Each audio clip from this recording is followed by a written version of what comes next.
Okay, so I was thinking of listening to Mahler 6 today, or I was planning on doing that, but it's not on my laptop. Like, I can't seem to find the score. My spreadsheet says that I should have it, but it's no great loss. I think the earliest like orchestra piece being The Rite of Spring is kind of fitting for this series. So now we're gonna move on to like the concerti kind of orchestra pieces. So let's see what I think the first one is some saxophone stuff. Yeah, we're gonna be looking at a piece by Henry Cowell called Air and Scherzo for alto saxophone and orchestra. It's from 1963. Okay, so here's the score. I bought this at a university book sale in Ontario, the University of Western Ontario. And I just saw the name Henry Cowell and decided to impulse buy it. It's also a very nice looking score. I came to discover that this piece is a later work of Cowell's, so it's actually much more conservative than his like experimental piano writing, which I was more familiar with. The instrumentation is, I guess it's a chamber orchestra, so I could have included it in that series, but this is like the third or fourth piece where I've made that mistake. The ensemble is 2121, 0000, and strings, and then the recommended strings are just 55333. So no brass, and loudest instrument by far is the soloist, the alto saxophone. And it's titled Air and Scherzo, and that's all that it is. It's just two movements. I don't remember much about this piece. I guess... So it's dedicated to Sigurd Raschèr. That's something we can look up. Also, it's arranged by the composer in 1963. So maybe it existed as a saxophone and piano version or something. Anyways, there's a lot to talk about because we also have to go over Henry Cowell's biography. This is our first Cowell episode. And it'll probably be the last one for a long time until we get to like the solo piano scores I have. Yeah, there's very little extraneous information in this score. It's literally just the instrumentation page and then the score. And you can see it's like almost no music. I think this piece is about 8 minutes long. So, let's just get into it. So the dedicatee for this piece, Sigurd Raschèr, is an American saxophonist who lived from 1907 to 2001. Compare this to Cowell, who was born in 1897 and died in 1965. So Cowell is a little bit, 10 years older than the performer that this was written for. And if you don't know, Cowell is like one of the earliest experimental American composers, and is a huge name. And he also did a lot of work like collating the efforts of other experimental composers in his generation and the generation before him. I'm saying experimental, I should say avant-garde, because this is like early 20th century. He pioneered a lot of things in piano writing, which composers still use today. Tone clusters, prepared piano, like graphic notation for piano. John Cage would go on to like take his prepared piano ideas and like really extend them with his sonatas and interludes. He studied composition with Charles Seeger at the University of California, Berkeley, when he was 17. He studied for 3 months at Juilliard in New York. He met another modernist composer, Leo Ornstein, and the two of them started collaborating. So as a pianist, he toured widely, North America and Europe, playing his own pieces and exploring like other avant-garde works that are atonal and polytonal.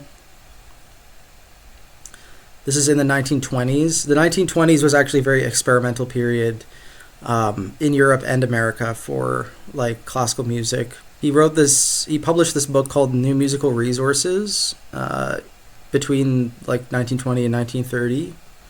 And in it, he discussed all kinds of like avant-garde techniques that were being pioneered. And apparently there was a very big scandal in Leipzig where he performed some of his more daring pieces in 1923. This might be an interesting quote. "The audience was yelling and stamping and clapping and hissing until I could hardly hear myself. They stood up during most of the performance and got as near to me and the piano as they could. Some of those who disapproved of my methods were so excited that they almost threatened me with physical violence. Those who liked the music restrained them." So what does this have to do with this super conservative 1963 work? Well, in 1936, Cowell was imprisoned for the charge of having oral sex with a 17-year-old male. So basically he was imprisoned for being gay. And this was sensationalized by papers, damaging his public reputation. Yeah, he wrote a full confession while in jail. Just saying that he wasn't exclusively gay, that he would eventually marry a woman. He spent 4 years in San Quentin State Prison, which was one of the most abusive, at the time, like this is the 1930s, was one of the most abusive penitentiaries in the world. And this was a place where people were whipped and starved. He directed a prison band while he was there and taught music to fellow inmates. Produced around 60 compositions while in jail. Here's what I was getting to. This is what's relevant to the piece we're looking at, is that he had a huge style shift after being released from prison. So another experimental composer, Conlon Nancarrow, who's famous for his player piano studies, he visited Cowell in 1947 and said, "The impression I got was that he was a terrified person with a feeling that they're going to get him." So he shifted into writing like American folk music and very conservative things. And I think one can assume that like even by the time he was nearing his death, when he wrote this air in Scherzo, he was, a very traumatized person. A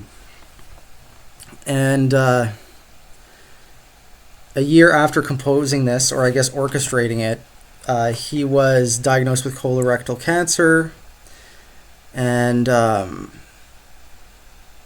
it was undiagnosed for too long. He died in 1965 in shady Woodstock, New York. His life is kind of a sad story, but I think it's worth looking at. Even though I completely came to this score by chance, I think it's worth looking at it and his later work just to sort of get a sense of the person and his world, what must have been going through his mind. And I think it's like, as a composer, it's important to look at other composers' lives just to get a sense of perspective and to not get too wrapped up in your own life, your own head. I'm going to give this a listen. The recording is in the video description, and if you stick around, I'll let you know my thoughts after hearing it this time. Okay, so this recording is by Gary Louis and the Manhattan Chamber Orchestra, conducted by Richard Alden Clark. It's a cute little set piece for the saxophone, and there's a lot there for the performer to chew on and show off. I like the altissimo stuff in the air. It's really cool. It was kind of interesting how the air, it takes up most of the piece, and it's like this very simple ABA form where the strings accompany the saxophone in the A section, and the brief little B section, the winds accompany the saxophone. It's just a strange way to divvy up the ensemble. I felt that the Scherzo made a better use of like mixed orchestrations of the ensemble. It had more little like soloistic lines for the wind players. Yeah, I don't have much to say about this one. It's sort of just like pan diatonic, folksy. It's rhythmically interesting. I think like it's definitely not amateurish in its use of like rhythm and like shaping phrases in these interesting ways. It's just like dead simple in terms of harmonic content, and it's just it's barely even chromatic. Really, it's just like, you know, little diatonic things. The kind of restraint that's in the air I really liked. Like I like this little first violin solo that it like for a second it's playing along with the saxophone in 16th notes that comes back 3 or 4 times, and it's the only moment we actually get the upper register of the strings. They're just all like sitting low down beneath the player, and it just opens up the ensemble in a very tasteful way. After listening to this, I would go and listen to some of his piano works if you haven't heard them before, like maybe The Banshee, and see if you can hear a connection. He has like some, it's like the Tides of Manoan, or I don't know how to say it, but he has like some folk inspired piano pieces as well, but it's very different from this. I think our next one will probably be a Barry sax concerto. Yeah, definitely. I think it's a George Friedrich Haas score, so that'll be next up.